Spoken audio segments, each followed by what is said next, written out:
Hi, I'm John Rowe.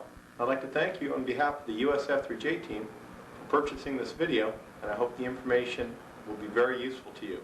I think it will be. I think you'll really like this. Again, thanks for purchasing it, and I hope you bear with the quality of the production, since getting this out turned out to be quite a challenge. Enjoy the video.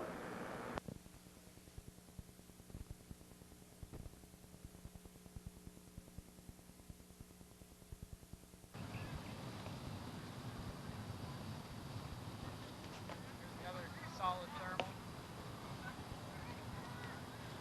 This will be the upwind thermal. The streamers are now pointed downwind and slightly angled towards the thermal that the airplane is in, and blowing strongly at the streamers as the thermal pass by.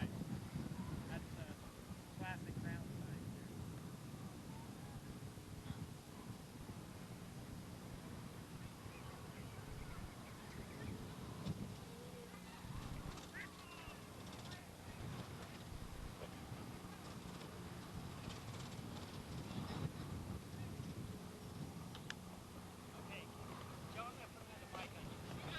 Checking out the streamers again. We're showing post-thermal wind blowing through, just lots of straight-on wind.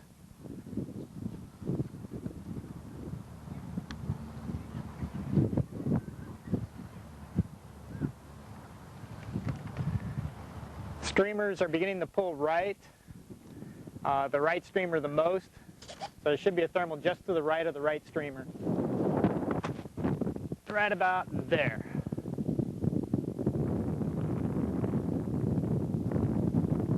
And there's another thermal.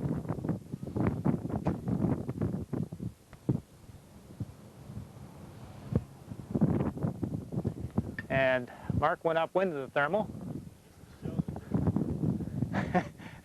Yep, come on down. This is kind of like catch and release fishing.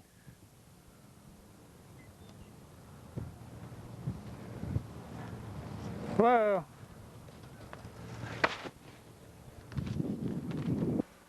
Okay, what I'm going to outline here is what a thermal looks like and what it does to the air near the ground, and how what you can do to see these thermals and figure out where they are just by looking at wind signs and wind shifts and such.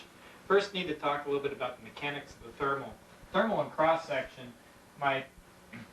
this is a generic idealized representation, just some vertical column where the air is going up. Near the ground, the air has to get into this thermal, and what thermal tends to do is pull air in from underneath near the ground, and this air moves into the base of the thermal. If there is no wind, this thermal would just be pulling in from the sides.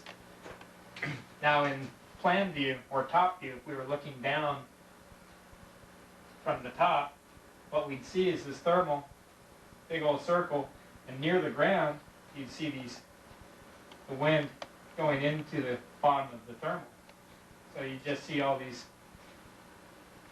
or you feel all the wind getting sucked into the base of the thermal. So just the easy way to think of it is that the thermal is like a vacuum cleaner sucking air into it near the ground. Now if there was no wind at all and you were standing over here, you would feel this pull on the wind as the wind got sucked into the thermal. But typically there's a bit of wind on the field, so neglecting any thermal drifts, you have this wind that's blowing down the field. We're going to assume the wind is blowing straight down the board. Now you interpose this thermal on there.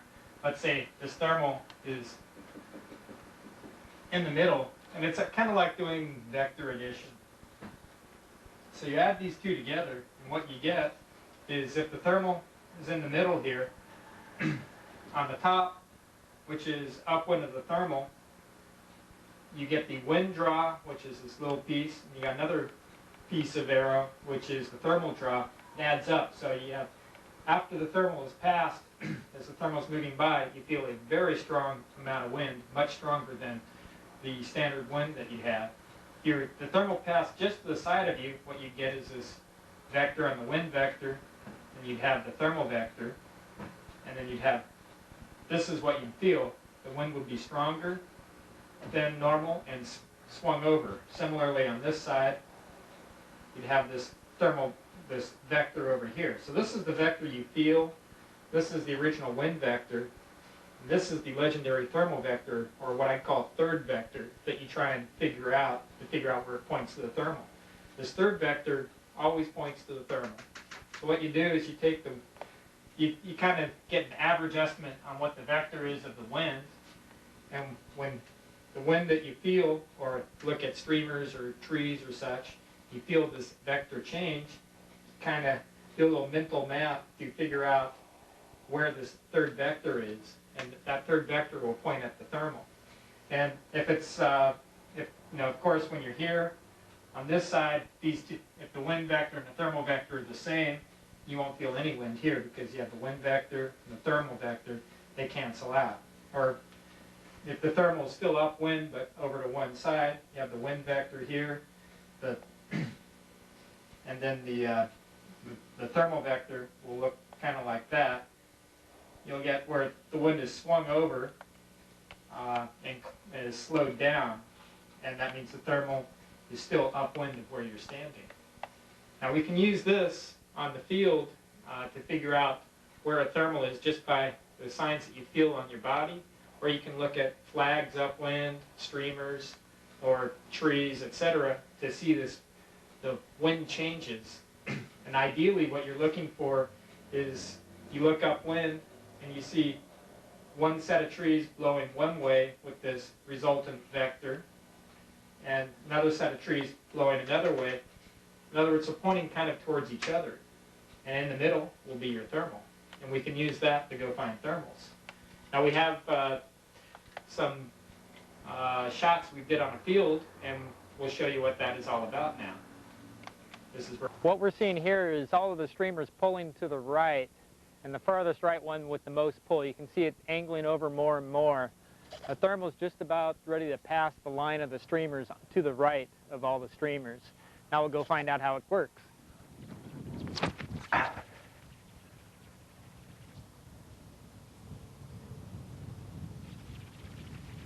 Right there, I threw in, the thermal is just passing the line of the streamers. If you watch right now I'm solidly cording the thermal. If you look upwind at the streamers, the wind's picking up and straightening out. So these streamers, the thermals have already passed, so you can see what's going on in the streamers.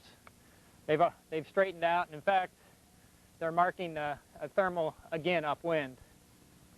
So we'll go show another marking of the thermal upwind. The wind where I'm standing at flying the airplane has calmed down a little bit. And you can see the streamers are marking something, another thermal has just passed to the right. In fact, the right streamer is going up a little bit. So it should be almost overhead, right about there.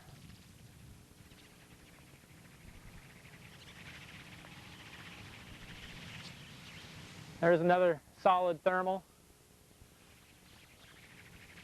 This will be the upwind thermal. The streamers are now pointed downwind and slightly angled towards the thermal that the airplane is in, and blowing strongly at the streamers since the thermal has passed by.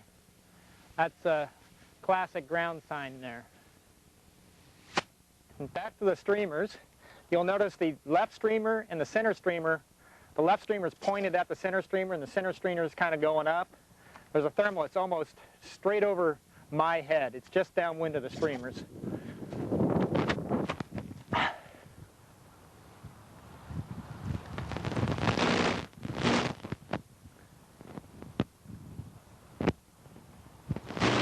The wind's just picking up where I'm standing.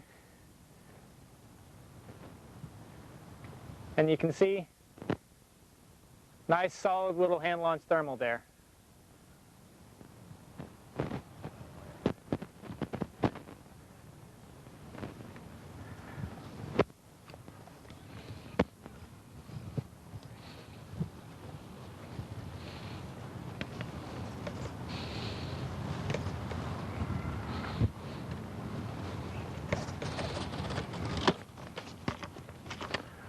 Okay, back to the streamers.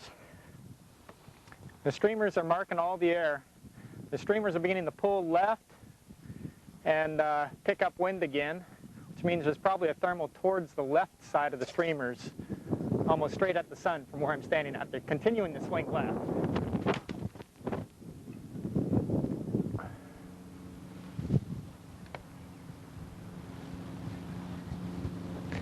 I haven't quite found the center of the core yet, but you can see that there's a thermal there. Just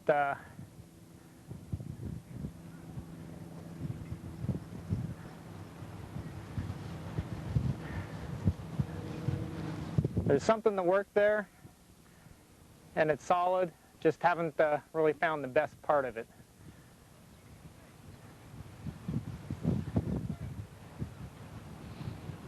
Bring her on home.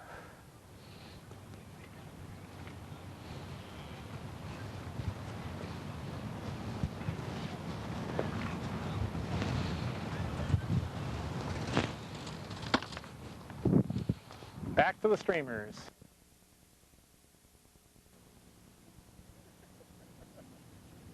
Okay. Mr. Navarro is showing a thermal that just went by. You can see on the flags that a thermal has blown by about 20 seconds ago, how they're straightening out and increasing the wind speed. So if I was to go check it out straight downwind, the wind has picked up quite a bit and straightening out. So what I would do is launch the airplane and go straight downwind, and there's my thermal.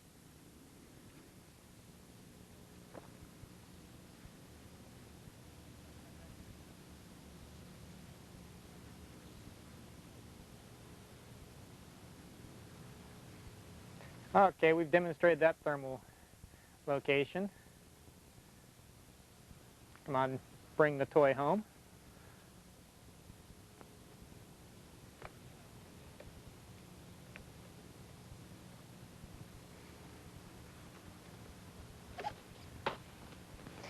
Okay, back to the streamers.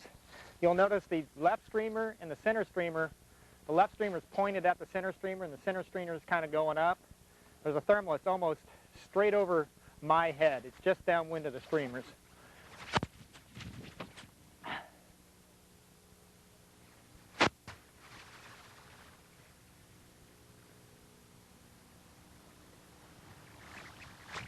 The wind's just picking up where I'm standing. And you can see nice solid little hand-launched thermal there.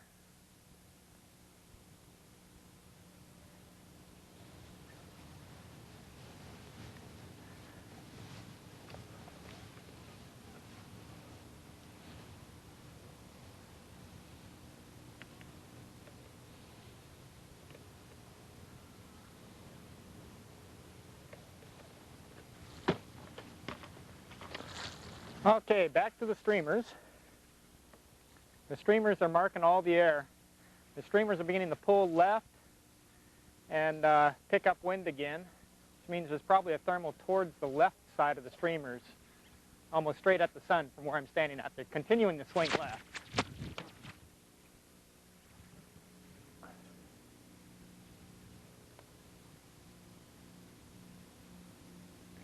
I haven't quite found the center of the core yet, but you can see that there's a thermal there. Just there's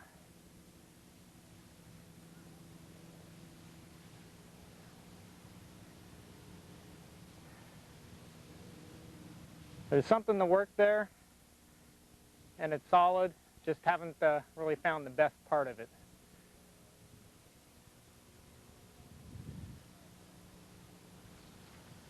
Bring her on home.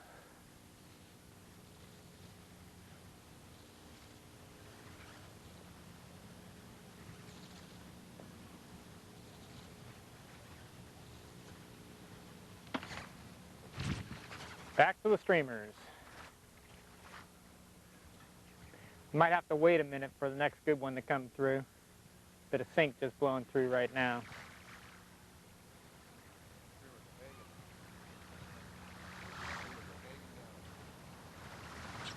Now it looks like there's something that's brewing actually almost on the left streamer. The center streamer's beginning to swing towards, on the right streamer, the center streamer is beginning to swing towards the right streamer, but it's not very strong.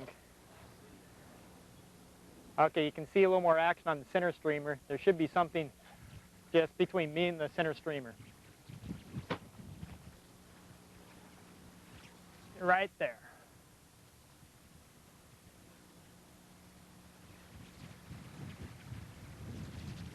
For you, John, that was a very subtle sign there. But it's actually reasonable air. And the wind just picked up fairly strong where I'm at, so I'm probably on the upwind edge. I'm going to go straighten out downwind. And you can see the air is light but consistent.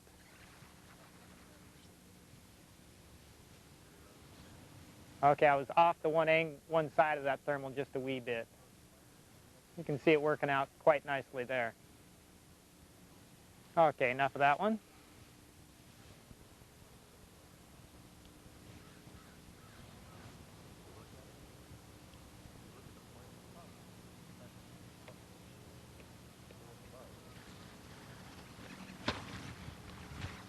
Back to the streamers.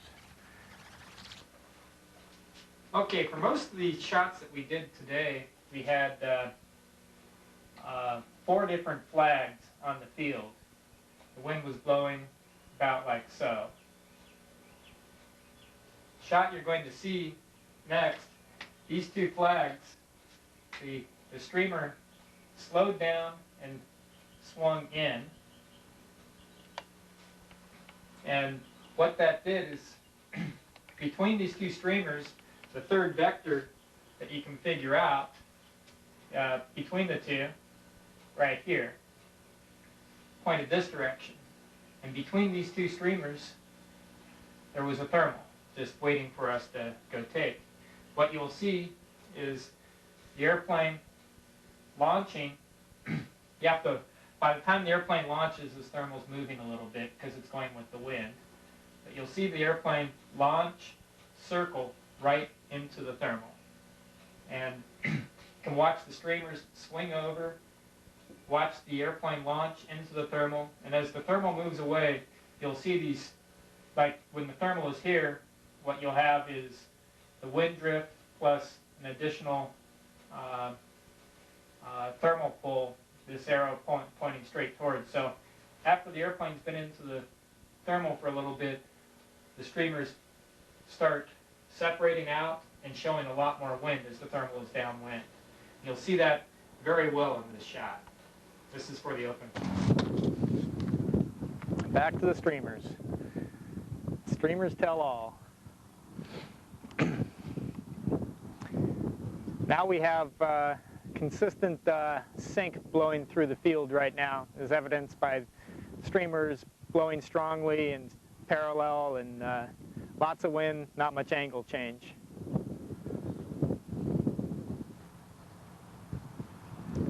This might take a minute for the next thermal to wander through. Okay, center streamer's beginning to show a little pulling to the left. The right streamer's pulling more to the left. It's probably a thermal between the left streamer and the center streamer. Look at the left streamer and center streamers angling towards each other. Right there.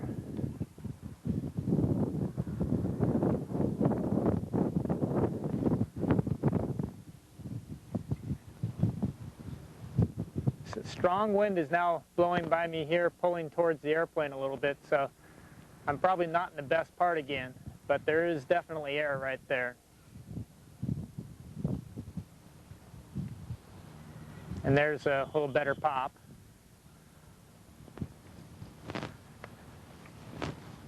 Again, a thermal that can be worked, just take a little bit of time to find the center of it.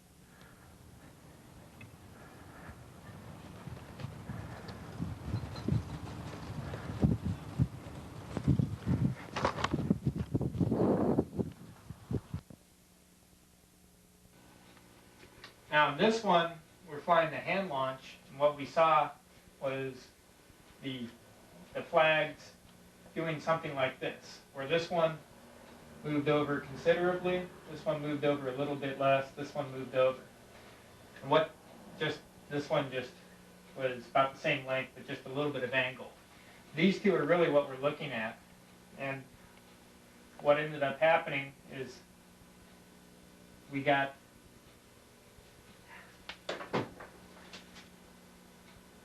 this is showing is that the closer you are to the thermal, the stronger the wind change is. The delta between these kind of give you an idea of how far away this thermal is. The thermal was over here. We're standing over here. Launch the airplane, and it comes over. By the time we get to it, the thermal is down here. And then we catch the thermal. Again, just watching the wind change and watching it change between the two gave me the idea of how far away this thermal is how far off these flags are based on the difference in angles, as well as how far upwind and downwind. The thermal signs that we read off of looking at trees and flags upwind really give you an indication of the general area. I kind of know that the thermal is kind of in this area. I still have to do the flying thing to find out exactly where it is. But the nice thing about using these vectors is to figure out I need to search this area and I don't have to do a blind search. That'll cover it. And calming down. There's actually it's beginning to pick up now, so the right one's still fairly calm and it's pulling more right. So there's a thermal just to the right of the right streamer. Right there.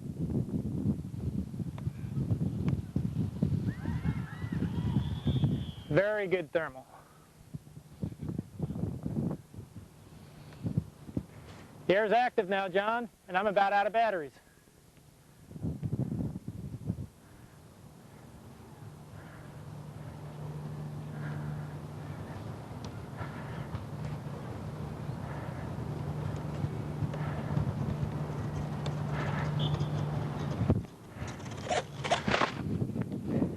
We saw the hand launch, or we looked at the flags, and we saw the flags kind of do something like this, where they slowed down and kind of pointed inwards a little bit, but not much. But mostly we saw a bit of wind slowing down, just a little bit of angling in. When we draw that third vector in there, what that shows is upwind, figure out where these two kind of combine. Thermal is upwind of the flags. And what, we're standing back here again. Throw the airplane up and forward. By the time we see these signs and throw the airplane, the thermal is now a bit closer. We went upwind, found the thermal, and drifted downwind with it. And as the thermal drifted by, you can see the signs change, or the wind pattern change on the flags as it goes by. It still pointed inward and slowed down as the thermal got close to in between, and as the thermal got passed by, you'll see a strong change in the wind as it passes by. So as the thermal passes by the line of the flags, just as it passes by, you'll see a strong change in the wind. That kind of marks the upwind edge of the thermal. And as the thermal gets farther away downwind, that wind will slowly decrease as the thermal gets further away. On this flight, what we saw, or let me restart that. On this flight, we'll see a thermal that is actually coming up over on this side, where it's drifting down. I first identified it when it was about here, and at this point, what we saw was the wind was actually kind of pointing about like so. The wind here was pointing about like so. Over here, it was not much change, just a little bit. And what we saw was this vector, and this vector. These two flags just showed a small change in wind speed and small change in direction, or the right flag showed a small change in wind speed and direction, The middle flag showed pretty strong change in direction and mild change in wind speed. The left flag showed an extreme change in wind speed and direction. And all three of them ended up pointing towards this position. So what we did, we launched from here, went over to the left. By the time we got there, the thermal was about here, which also you can see on the video how the wind changes. Got into the thermal and drifted downwind with it. In the show a little pulling to the left, the right streamer is pulling more to the left. It's probably a thermal between the left streamer and the center streamer. Look at the left streamer and center streamers angling towards each other. Right there.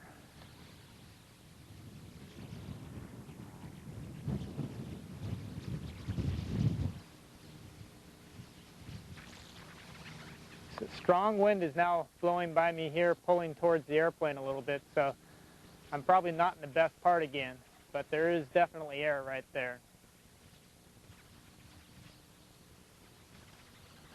And there's a little better pop. And pulling strong left is evidenced by the two left streamers.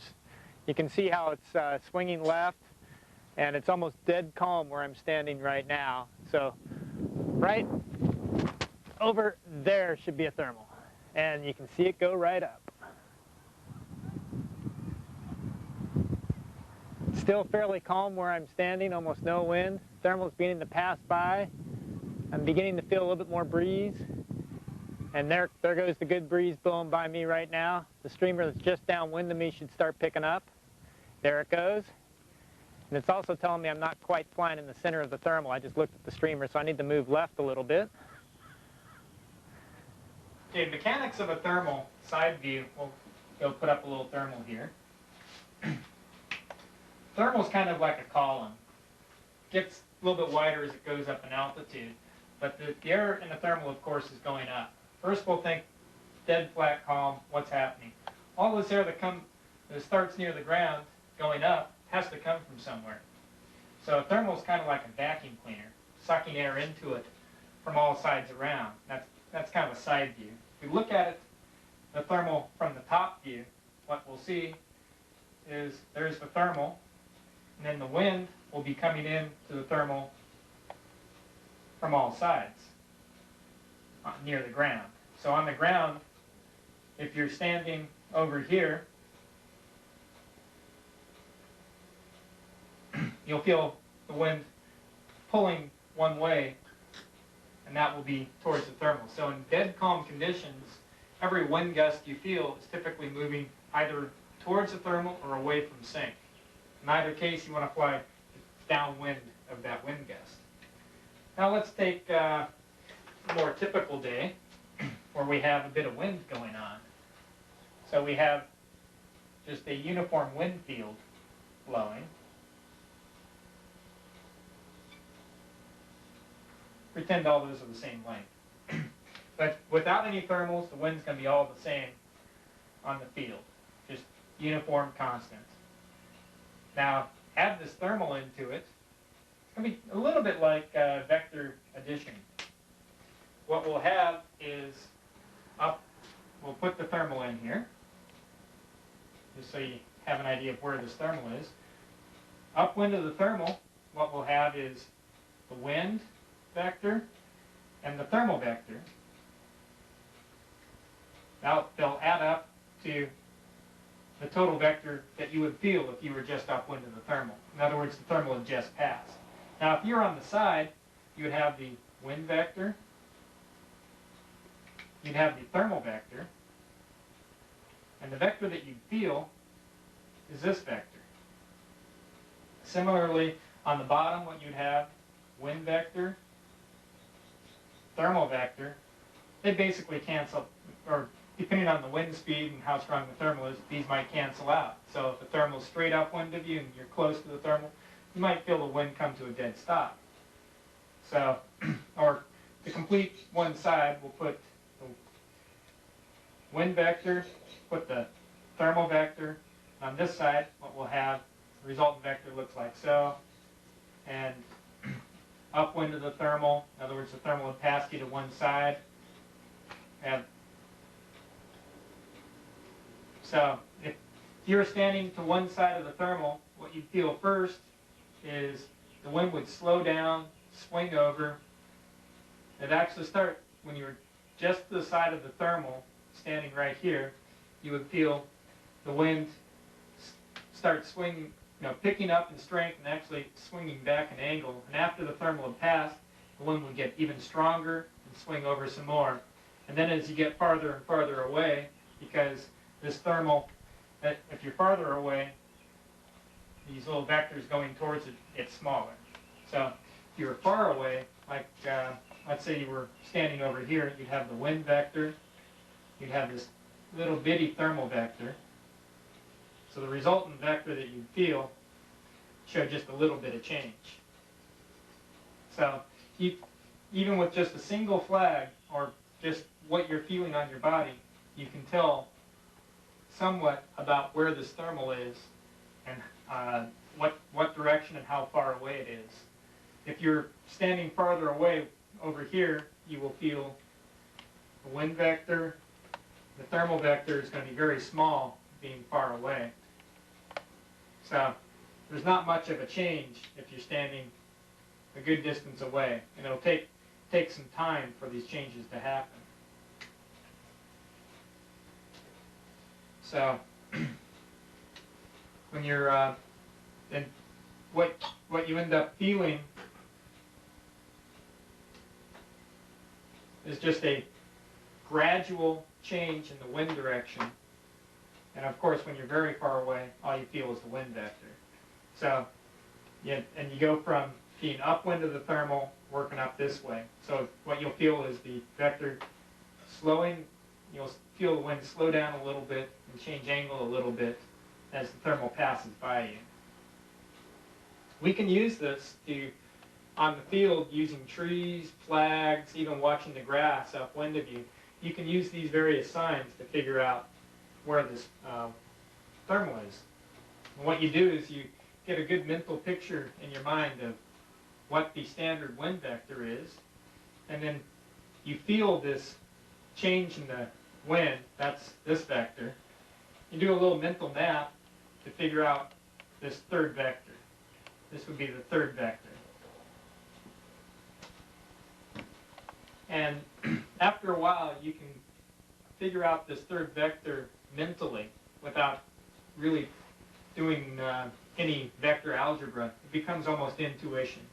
And you can figure out just where this thermal is, how far away it is, by how the wind changes. Both how fast it changes, how much the wind changes in velocity and direction. So with this in mind, you can figure out where to throw your hand launch or where to fly off the winch to figure out where the next thermal is. Or even better, sometimes you will use this whilst you're already flying, you've worked the thermal and you're coming upwind.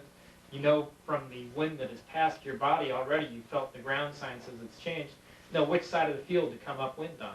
Do I come up on the left, on the right? You can use these signs as they pass you to fly upwind. I don't know what we felt, but we'll see.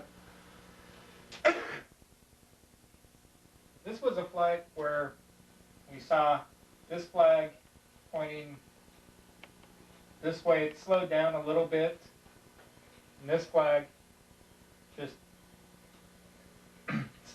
didn't slow down as much, didn't have as much vector. So this one was about like that.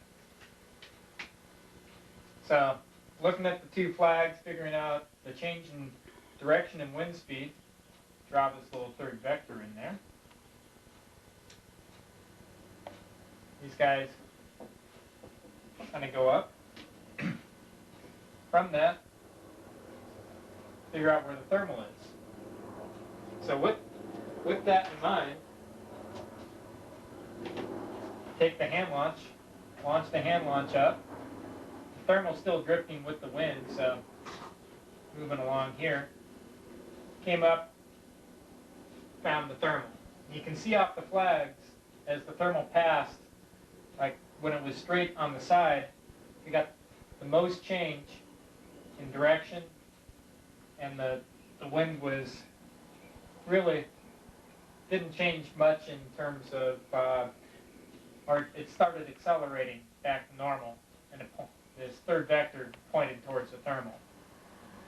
The whole key is to be able to subconsciously or almost intuitively take the standard wind on the field, take this changed wind vector in your mind, and come up with this third vector without having to actually do in your mind, I need to go this way and that way.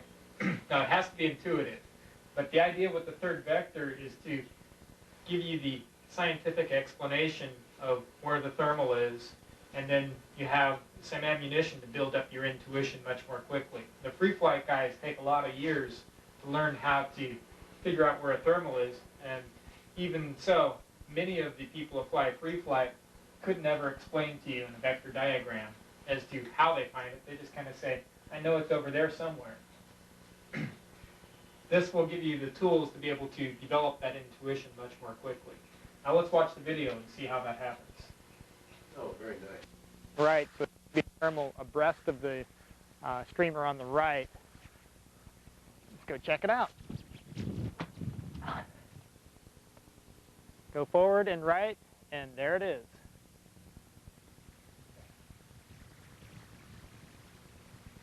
You'll notice the streamer on the right is angling towards the airplane nicely. I'm not in the core of this. I feel like I'm still a little bit up or downwind of the thermal.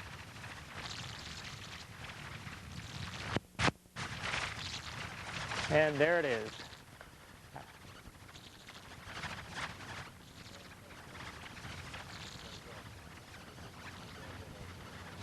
A nice light little thermal, good enough to work for hand launch.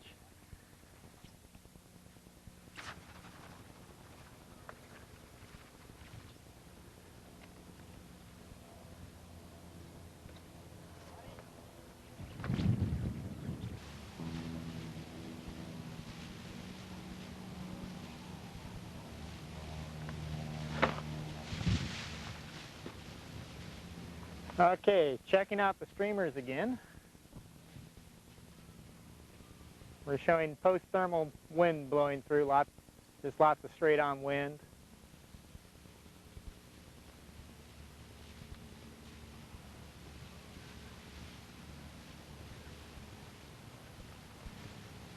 Streamers are beginning to pull right, the right streamer the most, so there should be a thermal just to the right of the right streamer. Right about there.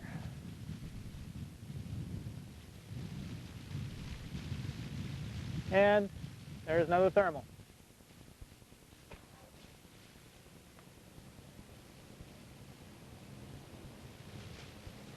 And Mark went upwind of the thermal. Yep, come on down. This is kind of like catch and release fishing.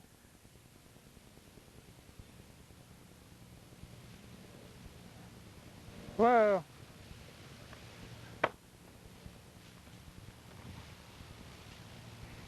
And there's still more air.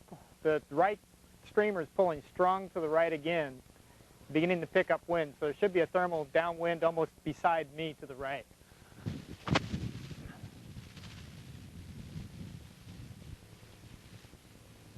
And there it is. See how obvious it is when you don't core it. I'm still working on the coring part. No, I just... Okay, I just found it. I'm slightly upwind of it, but... Okay, wind's beginning to calm down. There's a thermal upwind. We have to use the flags to figure out where it is. The right flag is beginning to swing right a little bit, or actually just calming down. It's probably almost straight upwind, slightly to the right of the right flag. You can see it's still calming down. It's almost dead calm right now on the right flag. So it's just upwind right of the right flag. So we go upwind a little bit, and there it was. I went through it on the way out.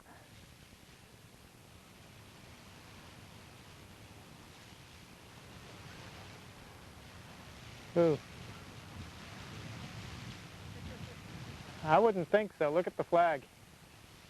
But okay, well, let's go do another shot at it. Yeah, okay, look at the flags. All the flags just pointed strong left. So it's left of the left flag.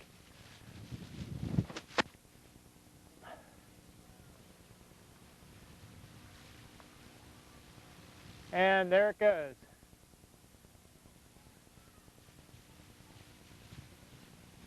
Not very strong yet, but I haven't found the best part of it yet.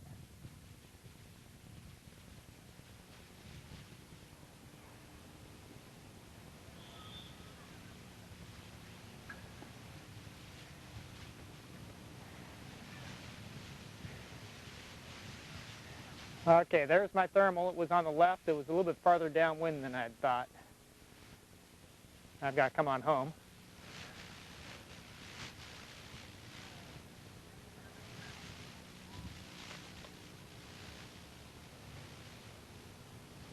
Just passing through. Now we look at the streamers again. Streamers are still pulling left from the thermal that just went by. They're beginning to calm down again, particularly on the right streamer calmed down considerably. It's probably a thermal upwind of the right streamer and between the right and middle streamer. Still calming down. We'll wait for it there. It just picked up again, so now it should be right there.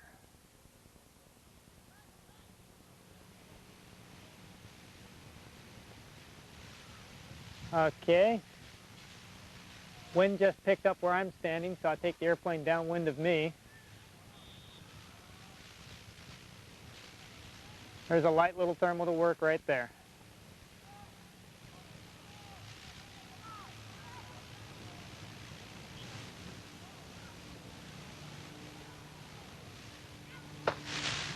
Okay, strong ground signs right now with the streamers pulling to the right. Very strong to the right.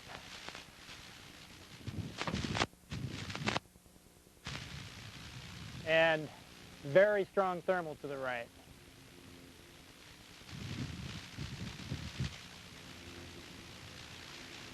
That would be a good thermal.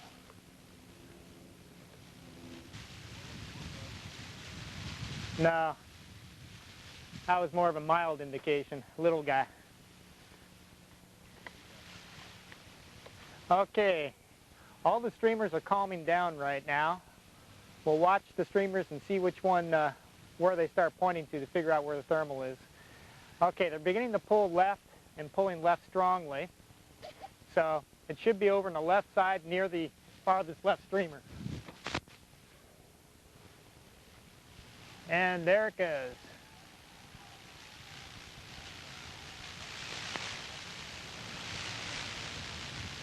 That's a keeper. Wind just passed me. So wind should be picking up on the streamer strongly as the thermal transitions downwind. And you can see it in all the streamers that the wind is pulling towards this thermal at present. And that's a keeper thermal.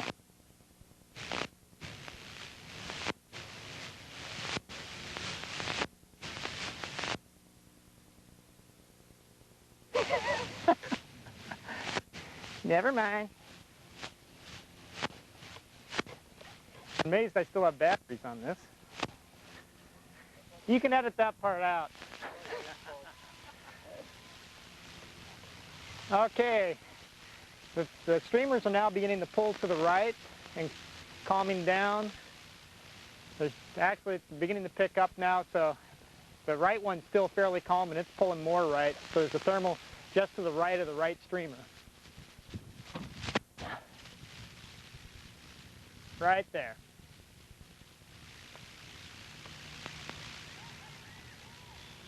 Very good thermal.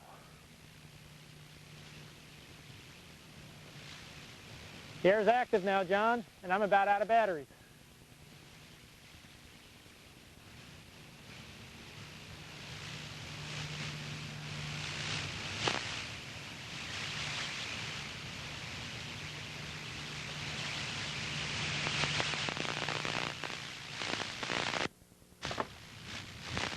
get this thing uncharged. Right now, we've got steady and consistent wind, which basically means there's no thermals nearby and the wind's a bit stronger than the average wind speed, so it's just sink blowing through at present. Just waiting for signs to turn around upwind.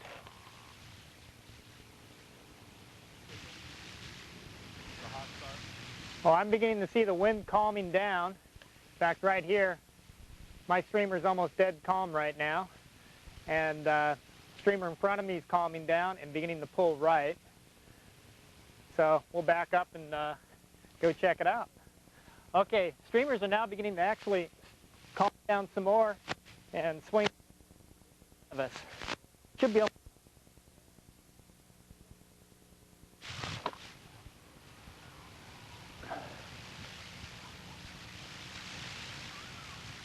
So let's go check it out. I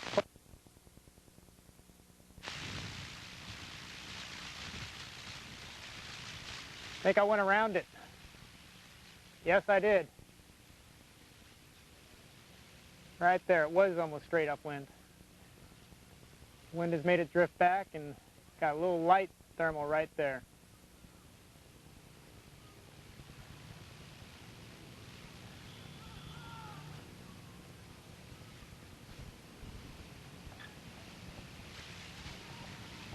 The wind is still not picked up yet here, so there's still something upwind of us.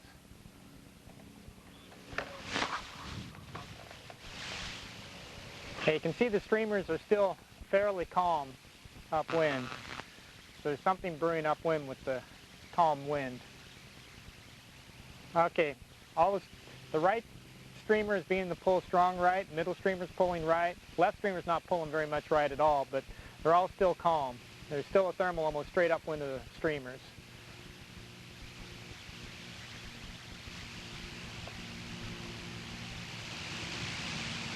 And, okay, they're now solidly to the right. The two right ones are pulling very strongly right, and they're still fairly calm in the wind. You don't see much wind in the grass yet. And they're pulling very solidly to the right, so there should be a good thermal to the right now.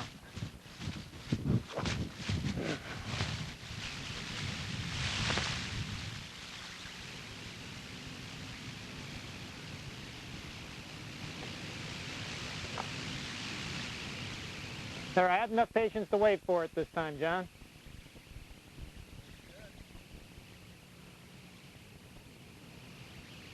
That one, if we had cameras on the streamers for a minute, we can diagram exactly how that thermal came up and passed the streamers.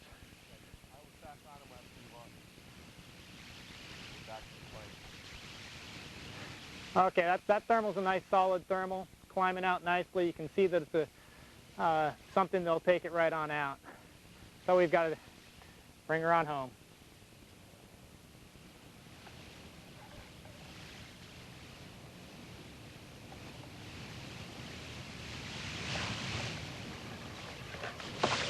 A little bit of help with the grass and the landing there. Yeah. Okay, looking at the streamers, right rather nicely. It's still kind of calm, so there's still thermal still upwind. My streamer here is just showing a couple of miles an hour wind, which is less than half the wind speed. So you know there's something upwind. And you can really see the convergence between the two streamers here. It should be right there. Yes, it is.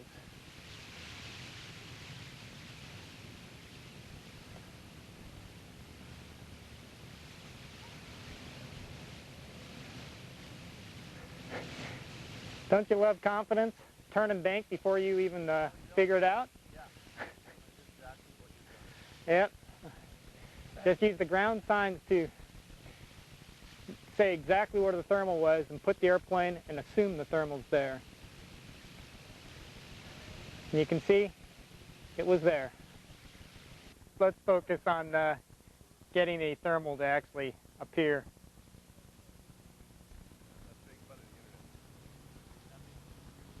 We had to fly at a 60-degree bank angle to stay in a core yesterday. Okay, the right streamer is beginning to slow down and pull to the right. The middle streamer is beginning to pull to the right as well. So it looks like there's a thermal forming off to the right. The right streamer is now pulling straight right. Look at that.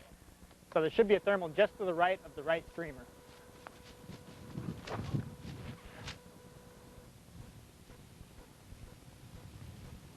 You can see the rise right there.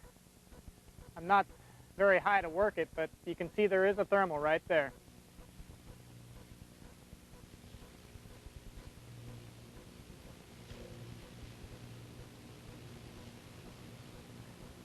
And you can see the streamers are still pulling to the right and still fairly calm, so there's probably another bubble upwind of this. So let's check that out.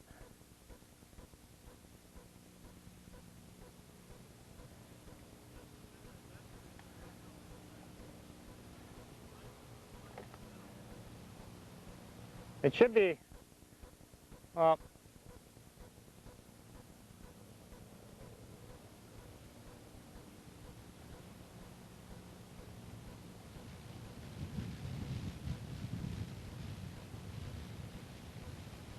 this is low level working at its lowest.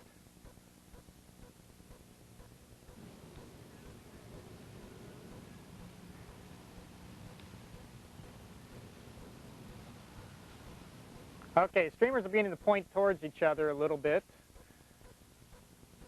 Middle and right streamers are, they were. Never mind. Okay. Middle streamer's being the angle towards the right one one's being the angle towards the middle one. There should be a thermal coming through just above the right one. Oh, there's the trim off. And there's the thermal.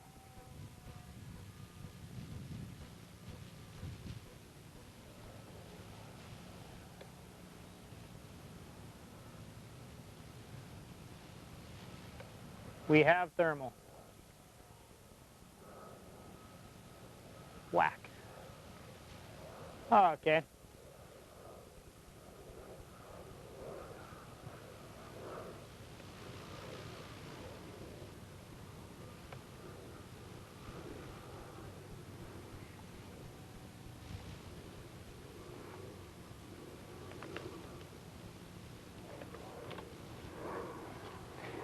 Now let's see what's going on upwind now.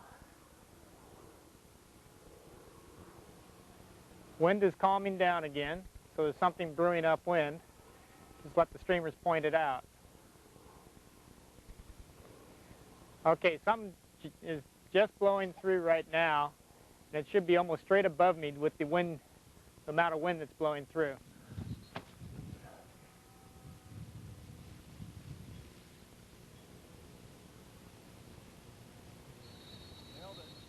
Yeah, unfortunately, we didn't get a lot of, it wasn't a very small thermal, so you didn't see a lot of delta angle. That was just a wind velocity only one because it was straight upwind.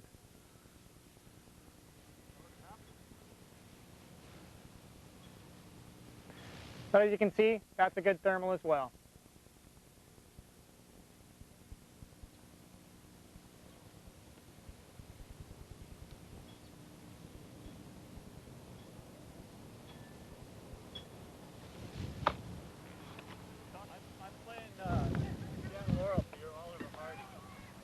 Yeah, you're showing me where the sink is. You betcha.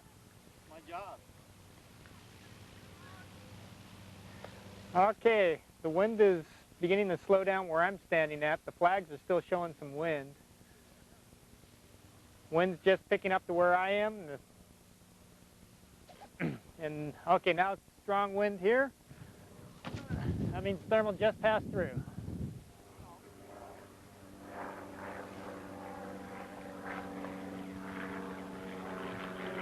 And so it did.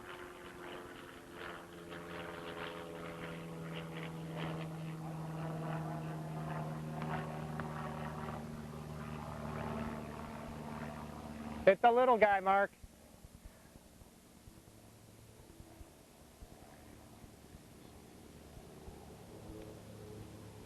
Okay, we've had enough of that.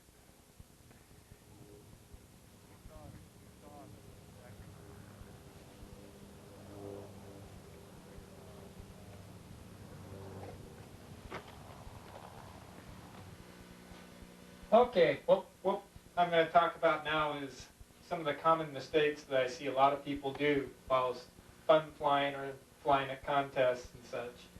In the wind, there is a strong tendency, let's say, I finally found this thermal. I'm flying along and I'm pretty happy and I'm circling away in it. What I see a lot of people do while they're circling, this thermal's drifting with the wind going downwind, so it's just moving downwind, and you're trying to fly with it. Think of being in a hot air balloon right next to it, flying along, so you can watch it, and you're drifting with the thermal.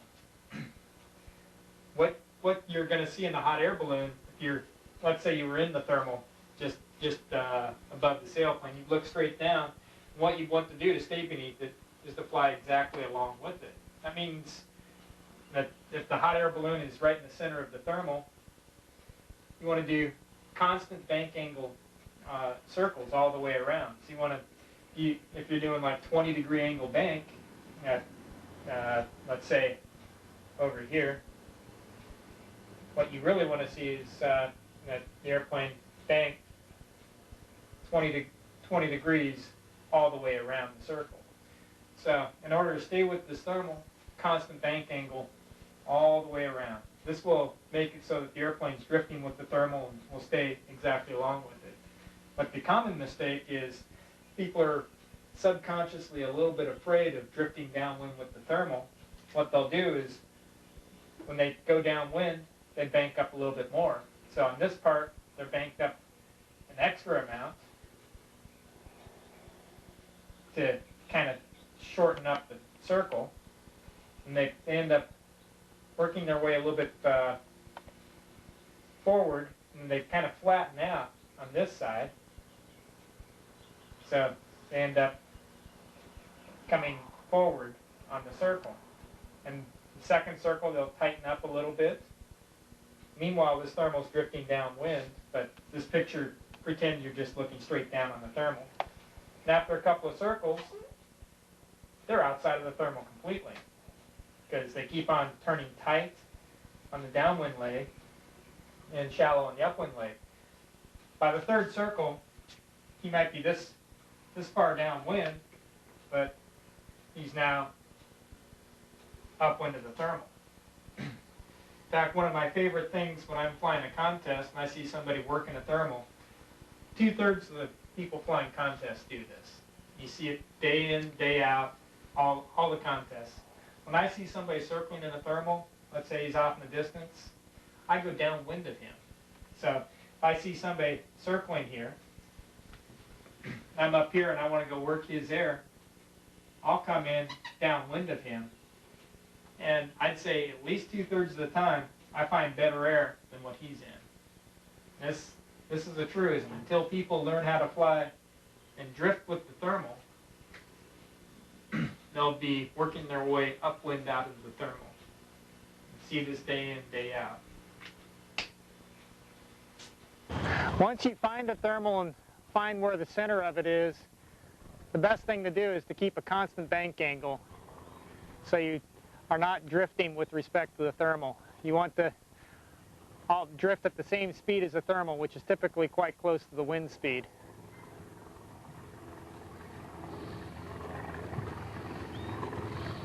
At the same time, you're always evaluating your circle to make sure that you're in the best part of the thermal. Now we'll come upwind so we can see the airplane a bit better, work the next thermal, and show common mistakes that people do whilst thermaling.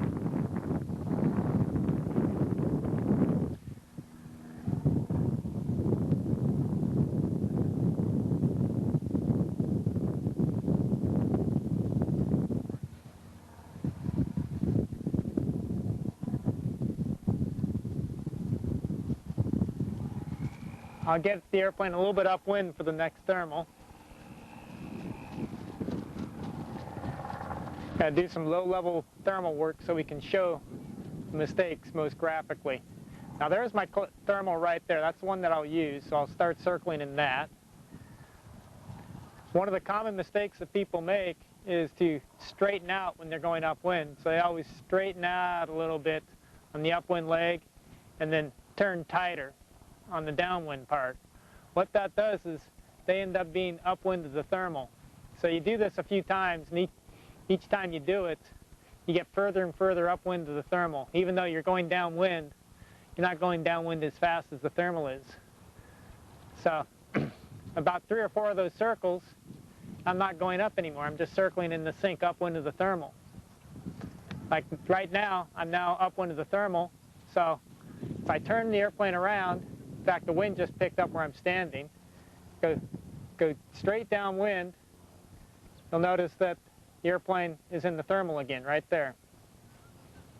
So you always want to, once you find the thermal or in the center of it, you always want to keep a constant bank angle on the thermal turn to make sure the airplane continues to go up. Still looking for adjustments. You watch the airplane, and if there's a particular side, like right on the north side, which is that side, the side away is the east. The north side right there, I just straightened out to open up on that part of the circle to move my circle more towards the center of the thermal. But once I've moved it, I go back to my constant bank angle circle to make sure that I'm not drifting with respect to the thermal.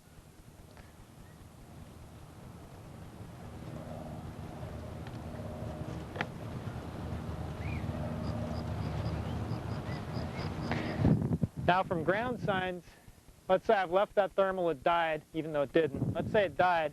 What I'm going to do is feel the wind and also look at things upwind of me to figure out where my next thermal is.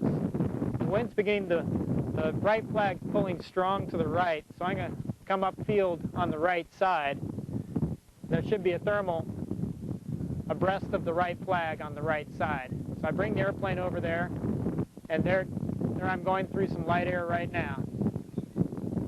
I'm to the right side of the flag, a little bit outboard. And you can see right there, there's a nice little thermal to the right. So even if I'm in the air, I'm still going to use ground signs to figure out where I want to fly.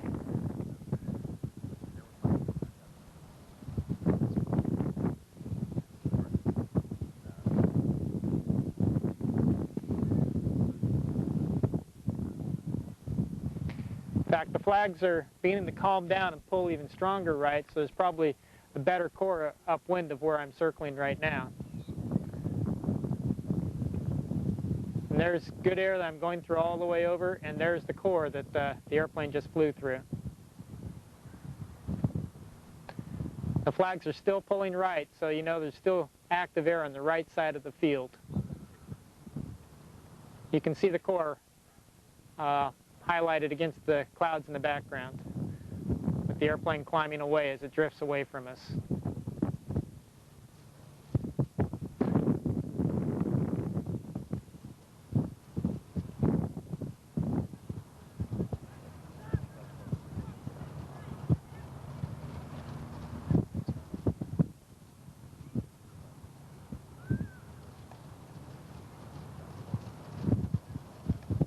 Nice gentle afternoon thermal, easy to fly, airplane's going up nicely. I will straighten out and go upwind again. Look upwind, see what the flags are saying. They're kind of straightening out. They're not saying much of, kind of saying almost straight above us to straight upwind since they're calming down. Okay, the wind's picking up now, so it should be almost straight above us, which is where the airplane is.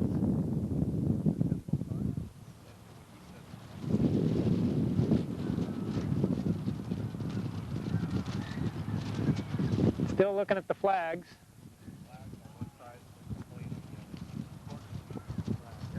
Okay, the right flag just picked up really strongly, so it's probably downwind of the right flag a little bit. Let's move downwind of the right flag. And there's my thermal. Need to move downwind a little bit more.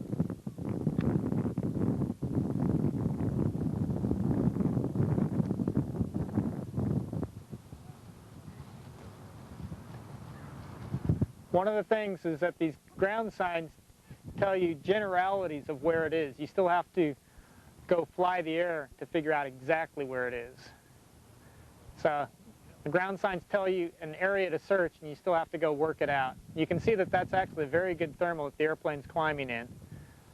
So it's the ground signs told me the right region to work, and I just had to look around a little bit to find it. You can see the rise right through there quite nicely. I just moved my thermal center over a little bit, and I need to move it upwind just a little bit. Right through there.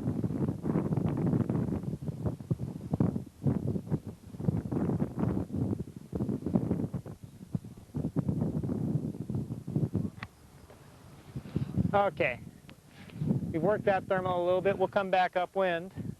Flags are now calm and pulling slightly to the left, which is towards the sun. We'll go check it out towards the sun. Yeah, flags are definitely...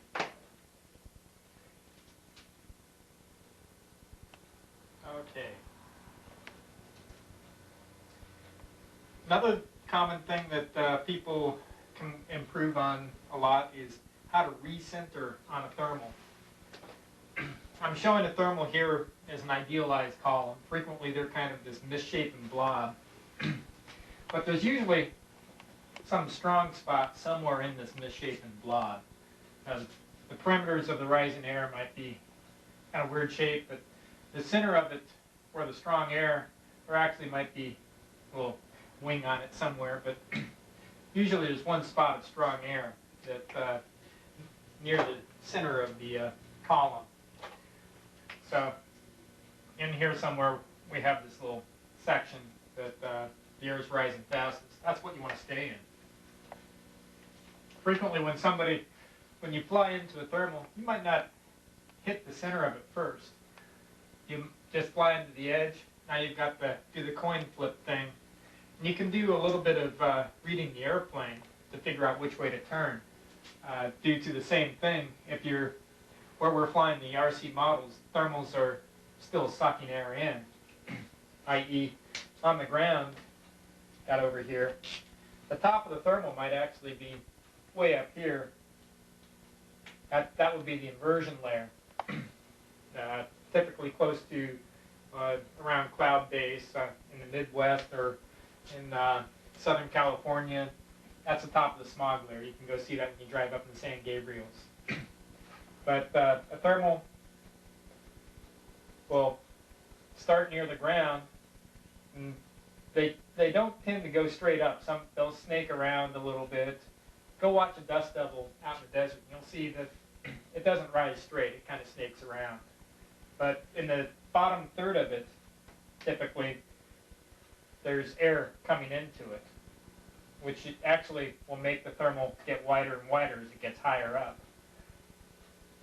So where we're flying the RC sailplanes, now this might be 4,000 feet up or 3,000 feet up, or out in the desert, 18,000 feet up.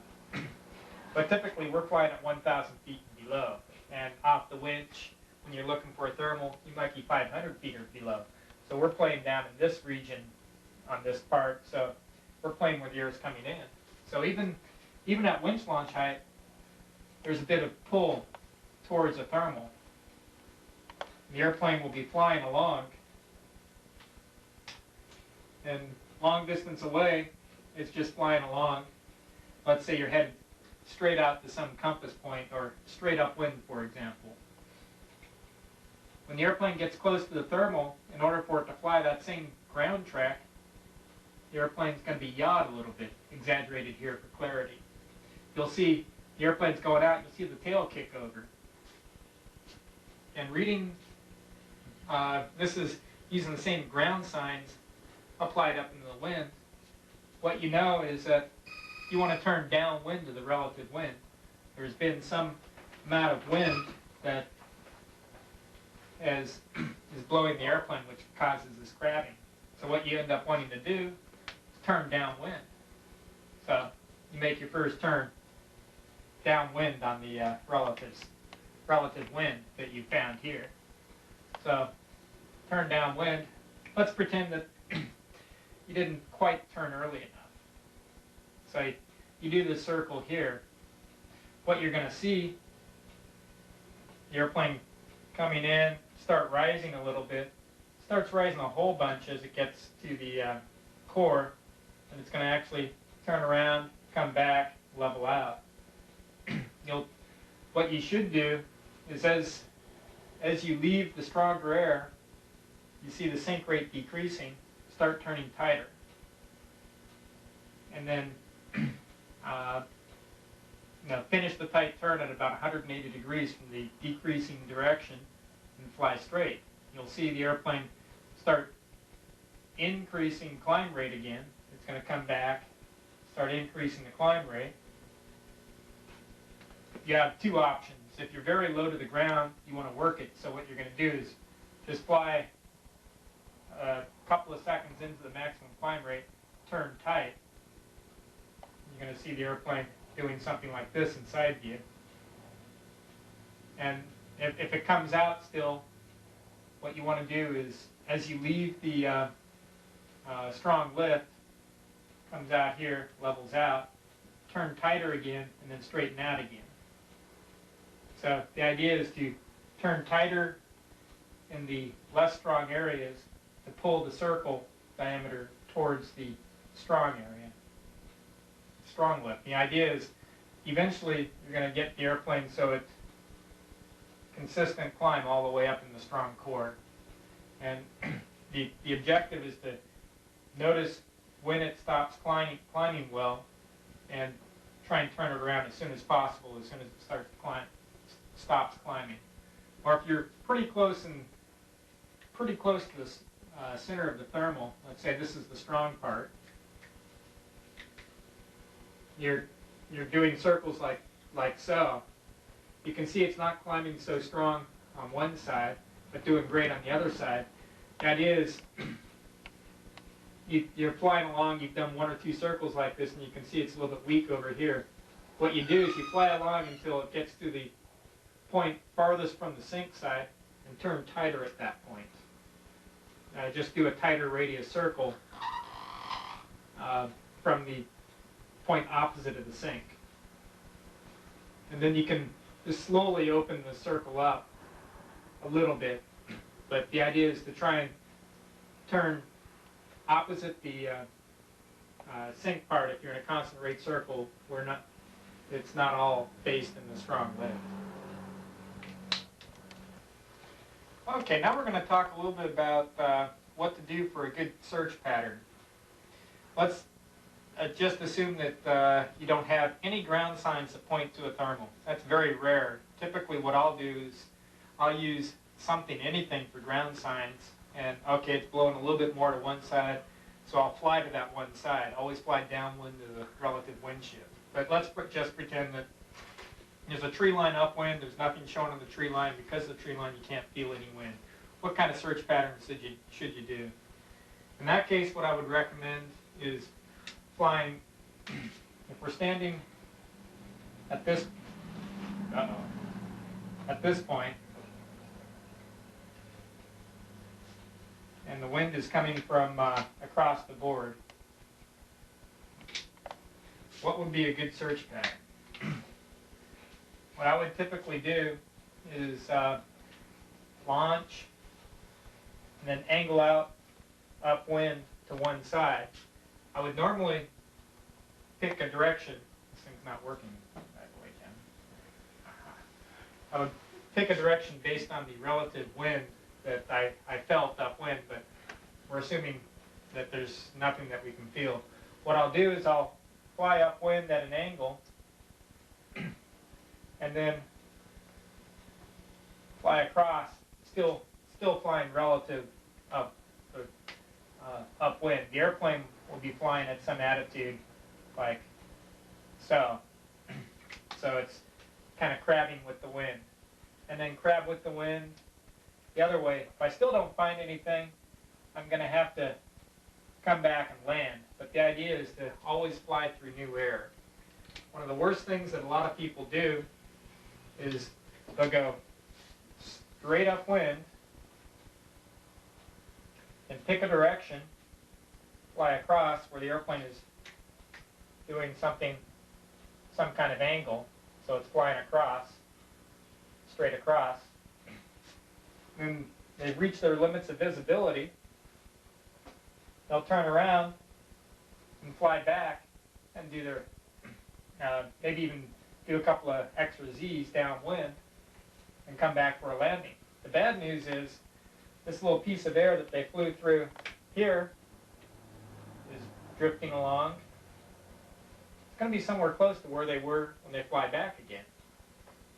Or, for example, this one, by the time they turn around, that air is going to be almost the same place. So they're searching the same air twice. That's the one cardinal sin in a search pattern. Make sure you're always looking for new air. Be cognizant of how that wind that you flew through is drifting.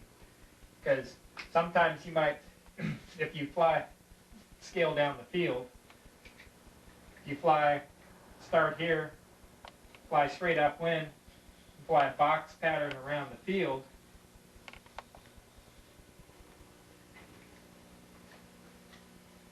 what might happen is this air is going to drift along, and if you make it a little bit wider than it is long, you're searching maybe just a little bit downwind of the air you've already flown through. What you want to do is fly far away from the air you've already checked as possible. In other words, you want to be checking the most fresh air that you can, because if there was a thermal, let's say, a little bit downwind of this track, you might have been able to tell by the airplane drift. It might have gotten pulled in, or the thermal might have actually been large enough for you to sense the initial part of the lift. So you would have found it there if it was close here, and if you missed it, the thermal's going to be too far downwind for you to find it again. So the idea is always search or try and fly through air as far as possible away from the air that you've already flown. Now what we're going to show is a little bit of how to throw a hand launch best, at least in my opinion best. It's not really a lot of how strong are you or how fit are you, but do you have good throwing technique. The methodology is to get a little body velocity going where you're running along, take a little hop to transfer the weight from running to landing on the foot opposite from your throwing arm. And the idea is you plant that foot opposite from your throwing arm and you end up doing a whipping motion. So you're making that leg stationary, your upper body folds over in a whip, your arm comes overhead in a cracking motion where you snap the whip and your arm is the tip of the whip. The airplane explodes out of it. Now we'll do a demonstration here.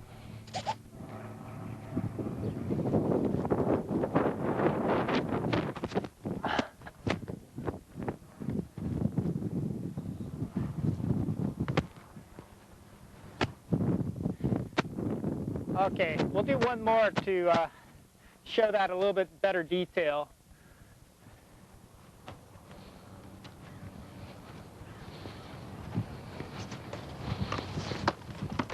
The idea is to get your body up to running speed, take a hop, and throw. That was not a good one. It's hard to talk and do it at the same time. I didn't even bend the body on that one. That's 55 feet in the air. Sounds like I didn't even bend over, Murph. Okay, here goes a good throw.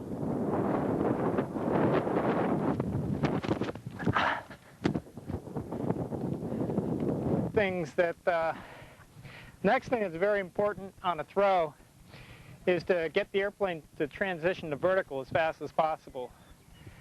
We've actually taken a radar gun to some of these throws, and we've gotten up to maybe 54 miles an hour on the end of the throw. And that's pretty close to terminal velocity in this type of airplane.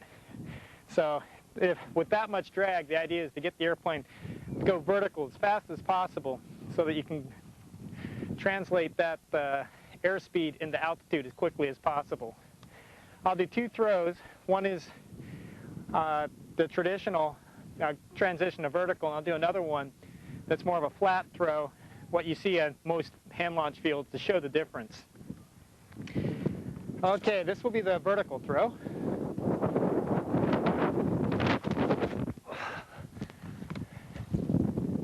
Notice the altitude on it. I'm going to do a throw with the same amount of power, but do a mild climb out.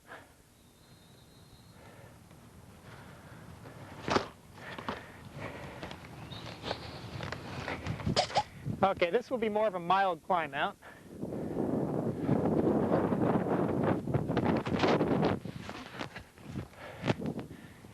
You'll notice that the airplane went maybe 15 feet lower, 10 or 15 feet lower. Even though it's in great air right now, the top out was lower because the airplane spent more time going fast near the ground.